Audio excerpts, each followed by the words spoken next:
Welcome to the Faith Secure podcast. I'm your host, Dr. Michael Brown, and today I have the privilege of having on Dr. Toussaint Williams, the Vice President and Executive Secretary for the South Central Conference of Seventh-day Adventists. He is also a former associate pastor and adjunct professor and someone deeply committed to developing leaders. Before we go any further, Dr. Toussaint Williams, I want to thank you again for making time in your busy schedule to be with us today. I truly appreciate your flexibility. And Mike, thank you so much for having me on. I have been so excited to see your journey having started, when we started the journey of the idea of creating safe environments for houses of worship and just to see you carry this on. I'm really excited today to pour into your listeners and just continue the conversation of what it means to make sure our houses of worship are secure. I really appreciate it. No problem. One statement from Dr. Toussaint's LinkedIn profile immediately caught my attention. He says, helping the leaders behind the leaders creates first place outcomes. Today, we're going to explore exactly what that means and why leadership development is one of the greatest investments that churches can make. Doc, you ready to dive right in? Man, let's do it. I'm excited. Let's make it happen. Okay, we're going to start with leadership philosophy. So, Dr. Williams, again, in your LinkedIn profile, you say helping leaders behind the leaders creates first place outcomes. What exactly does that statement mean to you, and what inspired that philosophy? Well, Mike, my journey in leadership has been a number of things. Many of them, I've been an associate or an assistant, and now as a vice president. And I found myself kind of in the place where I was about to be or to selected for that first seat, whether it be a pastoral role or a presidential role, and I didn't get it. And I was frustrated, I was angry, got Mm-hmm. depressed, and I was just really had to wrestle with the idea of um, what does this look like? And God took me through this journey and he said, what if I didn't call you to be first? But what if I called you to make Yes. first place outcomes from where you're sitting right now? And that journey realized, and God was like, two is in your first name, Toussaint, and I'm the second born child. I love it. And so it was, I really kind of embraced like, what if this thing is what God called me for? And then there were so many other people as I began to talk and to share that didn't have a proper training of what it means to serve in that second seat. And Mm-hmm. so that's why I created the idea of serving second, because it's an opportunity to serve, an opportunity to grow and strengthen the individuals that you work with. And that's where I got the idea from. Because at the end of the day, the most influential person in an organization isn't always the person in front of the camera or the person that has the That's true. title. Sometimes it's people behind the scenes that person goes to ask questions, to kind of get some wisdom. And that's where I realized how important that second seat is. Oh, yes, indeed. Yes, indeed. And Doc, you've had a unique leadership journey. Again, you've served as a pastor, professor, and now the vice president and executive secretary. I want you to speak to how those three experiences shaped your philosophy of leadership. Well, I really didn't get it at the time when I started. I have a very unique journey. I have an MBA. I have an MBA in finance. I have a MDiv in for pastoral leadership, and then Right. a PhD in education. And so my years of experiences, I've taught as a pastor. I was a professor, and now as a vice president of an organization. I felt like, man, I'm literally all over the place. But Right. in this season of reflection, I realized that God has kind of placed certain lessons in every season.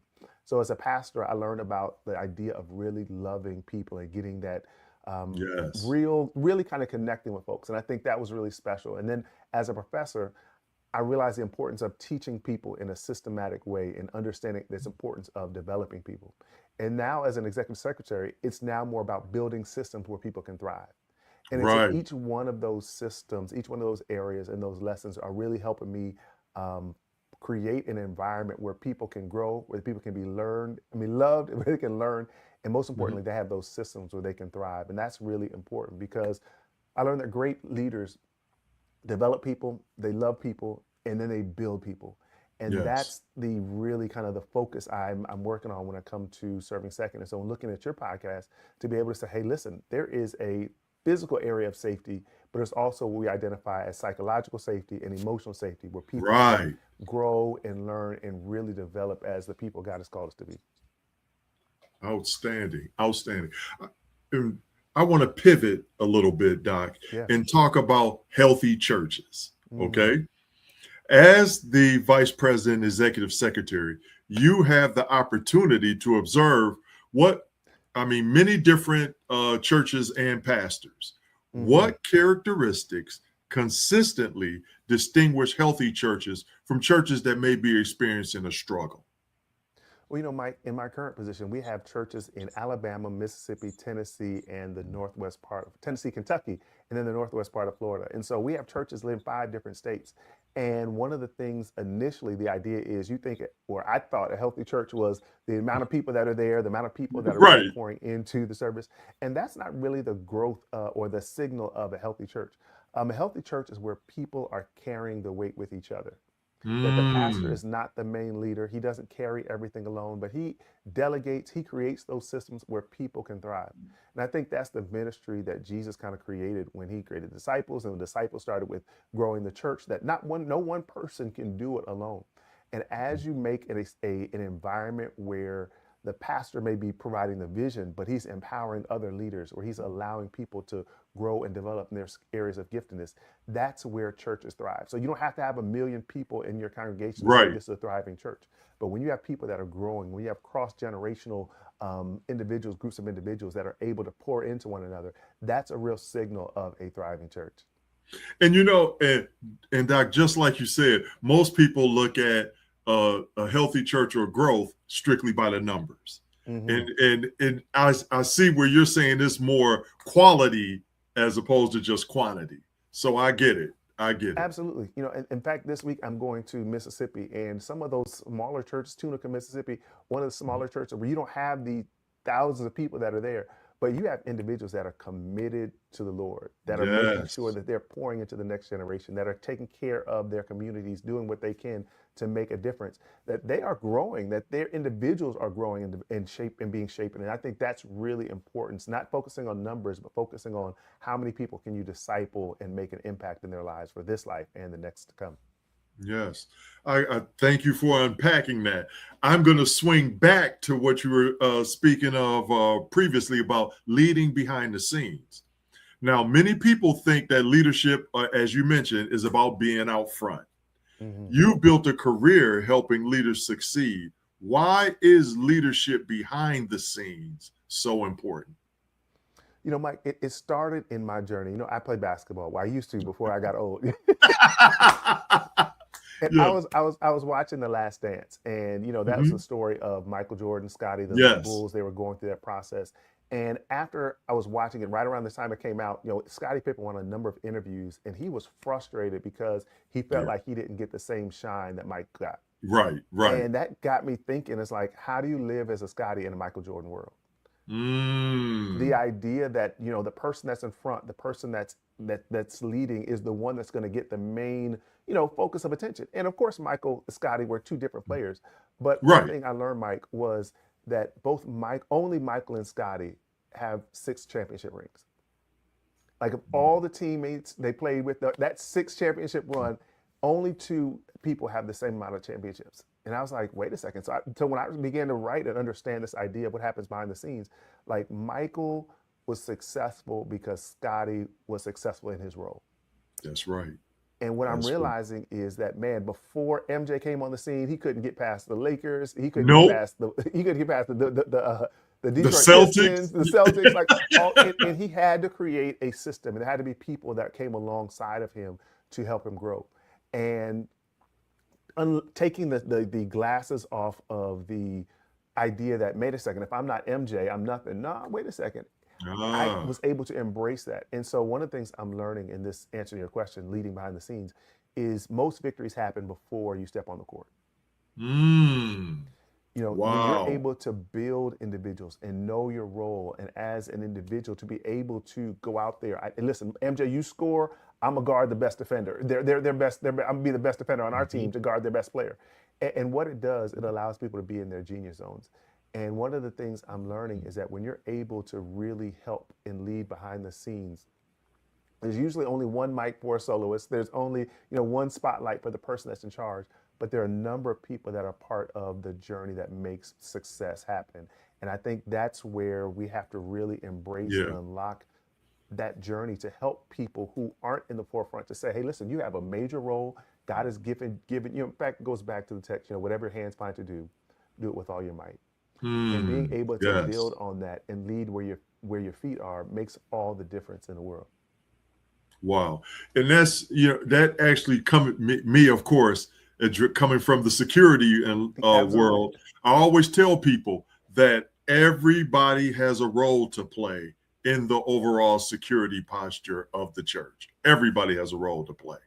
So I'm glad that you spoke to that issue of, your role is important. It may not get as much notoriety, but it helps the overall mission of winning. So yes.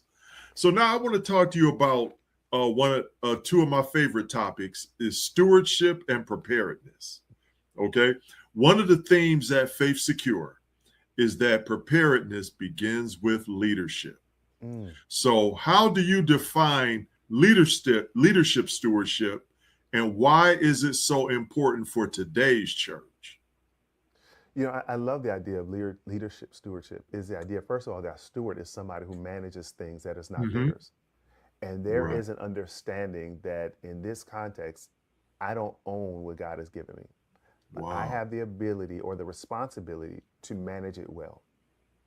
And that's what's most important in understanding that. And so that includes resources, that includes systems, that includes influence and opportunities. That all of those things impact what God has given me. And so when you're talking about the level of preparedness, like the idea of having Mike Brown in a church as our security officer, like we don't want to see you. Like we know if we see you, if we see you, there's something major going There's a on. There's problem. something going on. Yes. But the other side of it is that we want to make sure if something goes down, you know what's to happen. And everybody knows how to be prepared in those moments. And so that's why this is so important. You have to prepare for the unexpected. And you don't know what may happen, what the nefarious ideas or people or systems that are out there. And we've got to make sure we're preparing for that because we can't assume that everything's going to go well, that all things are going to right. But you have to That's have right. some type of backup plan where we can prepare because the Bible talks, make sure that we're supposed to be wise as serpents, as harmless as doves. But we have a preparedness plan to understand for our finances, for our governance, for succession, but most importantly, our safety of our congregations so that people can prepare today, enjoy today, but also live, think, and plan for tomorrow. Yes, yes. And in that vein, churches and houses of worship face increasing complexity. And I want to talk to you about leading through complexity. Yeah. So, how can pastors remain focused on ministry while also leading organizations that must think about preparedness, governance, organizational health, and risk management? How can pastors remain focused on ministry with all these other hats and areas that they have to consider? I think, first of all, understanding that complexity. Pastoring nowadays is more than just preaching a sermon. It's more Yes. than just visiting. There are a number of complexities. There's financial areas that you got to deal with. There's also governance that you have to make sure that's taken care of, the insurance, the business side of it. And there's so many Yes. different complexities that happen when it comes to leading a congregation. But understanding those complexities and also understanding that you can't do it by yourself, that you can Right. try, but you have to understand, okay, what are 2 or 3 areas that I can do and I can do well? And then those areas where I can't, I have to be willing to find capable, dependable people that I can entrust to lead in Yes. their areas of giftedness, to bring them on and give them the reins to say, hey, listen, I'm going to create some clear boundaries, some clear expectations, some clear accountability areas, and we're going to grow this thing together.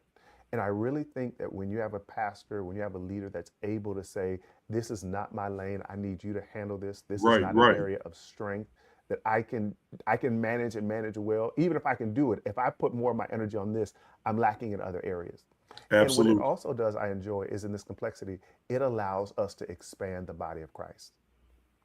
Mm. And I think that's one of the things that I really think as a healthy pastor that understands because it's so complex, I need more people to be a part of this. And I'm going to be praying that God sends people that can be a part of this strategic plan so that we can grow together. And that's what I really think a healthy church is. A pastor that sees his gifts and his limitations, but also brings people along to help Yes. him in his blind spots to make sure that happens, to shepherd people in the way that God has called them to.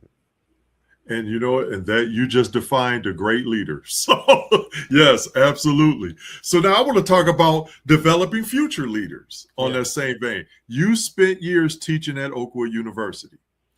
What's one lesson that you hope every future pastor learns before entering the ministry? One lesson that you're not Superman.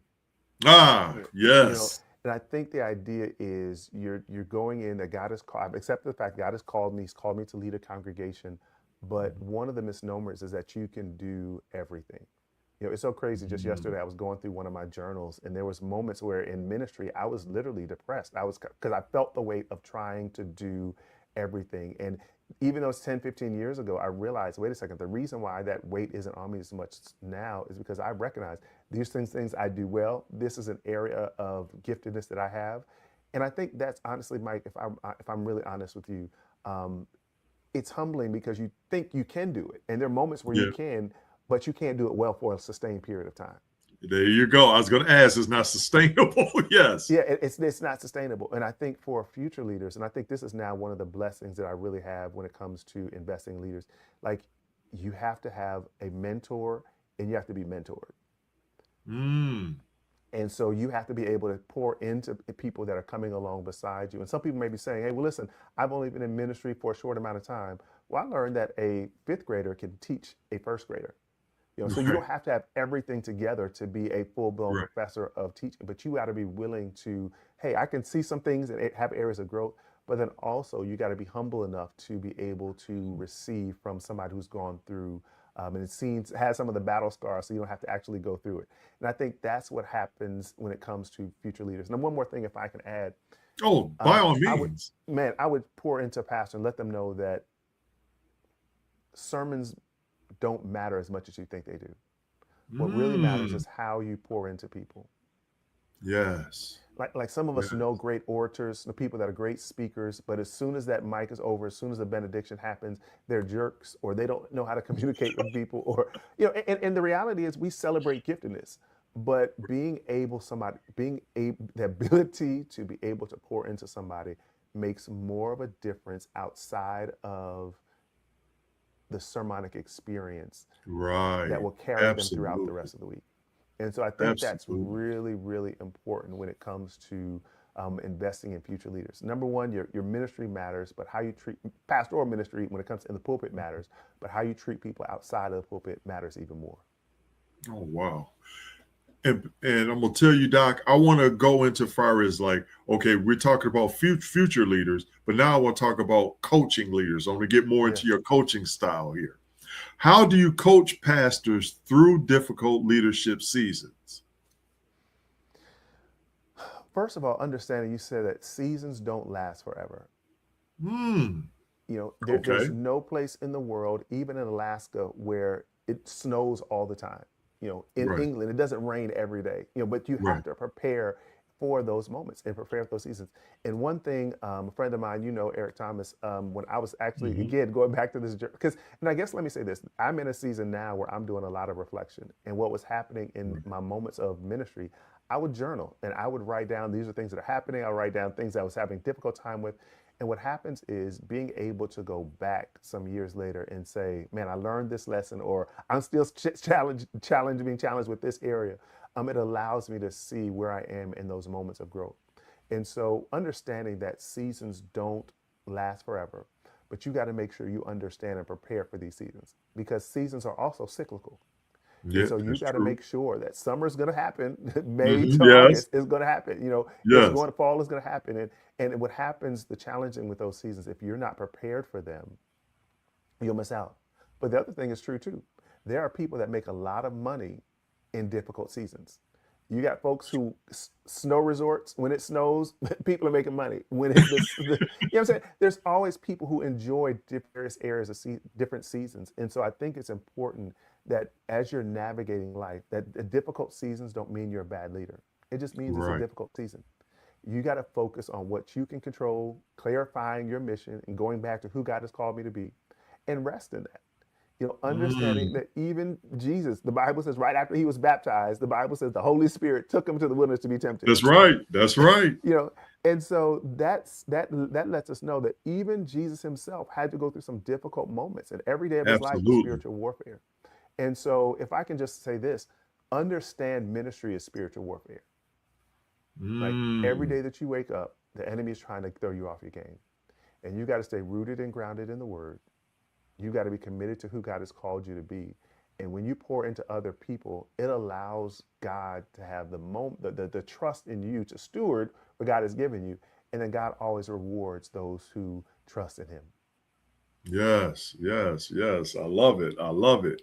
Okay, we're gonna give the viewers and the listeners a little hope. Okay, so Yeah, we're gonna talk yeah. about some hope for the future. When you think about the future of the church, what gives you hope? What One of the things that really encourages me is when Hmm. people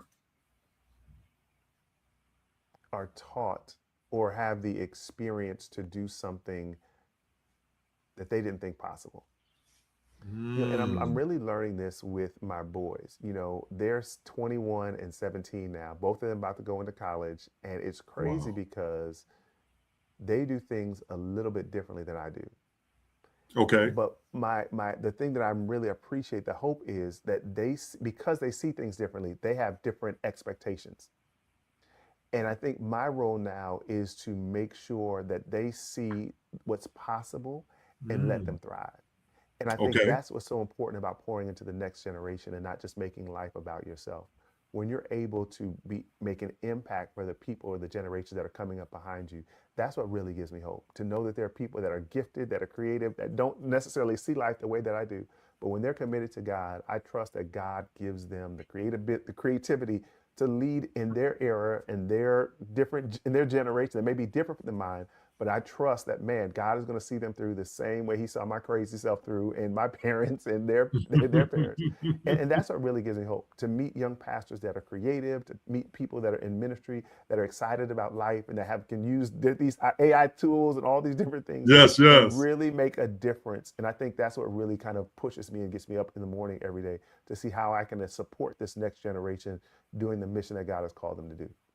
That's beautiful. That's beautiful. That's beautiful. I'm going to ask you this. If every pastor that's listening today remembered just one sentence from this conversation and things that you shared today, what would you want it to be? If you're listening to this, I want you to know that where you are matters. Not your Mm. title, not your position, not a new church, not a larger congregation, that God can grow you right where you are. So I want to challenge those who are listening today is to grow where your feet are, not where you want to be. And it's good to be thinking in the future, but God, how can I maximize this moment? Because somebody today, Mm. somebody this weekend needs to hear what you're going through at this moment. So I want you to steward what you have in your hands right now today and watch how God blows you up. Watch how God expands your ministry. Watch how God uses you because you've been faithful in the few things. The Bible says he'll make you ruler over many things. Wow. Wow. I love it. I love it. Doc, I got to ask you a bonus question. Man, I'm here Yes. for it. Yeah, I'm gonna take full advantage while I have you on here. Okay. Now, of course, just from the conversation that we've had, you spent your career investing in leaders. I'm curious, who invested in you and what did they teach you that still shapes you today? I would say my father was really impactful. Mm, He didn't have a PhD. okay. He got through high school. I mean, got through college, but he wasn't a person he wasn't a pastor, but he was just a genuinely good person, like faithful, reliable, a man of his word. Mm, Wasn't always perfect, but he admitted that.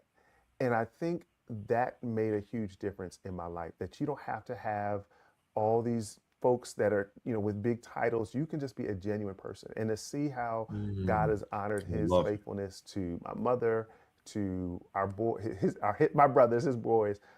And that always kind of made me the man that I wanted to be. And as a result of trying to be like him, I felt like God really opened doors so I can do some things and have other experience that he hasn't. But when I talk to him, he's like just as excited for me as I am for myself, if not more, because he's seen, and listen, I remind him, hey, listen, I appreciate what you poured into me.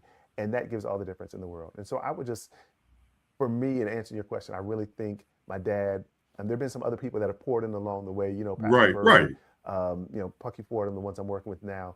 But really, that anchor was, hey, listen, it's not about titles. It's just about being faithful to what God has called you to be. And I That's got that right. from my dad.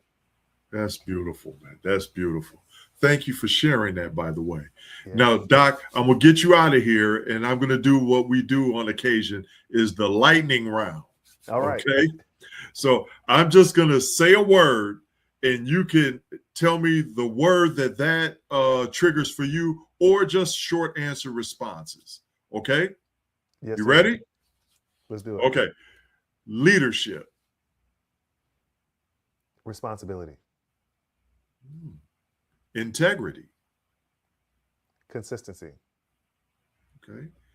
Something you've mentioned several times while we're talking, humility.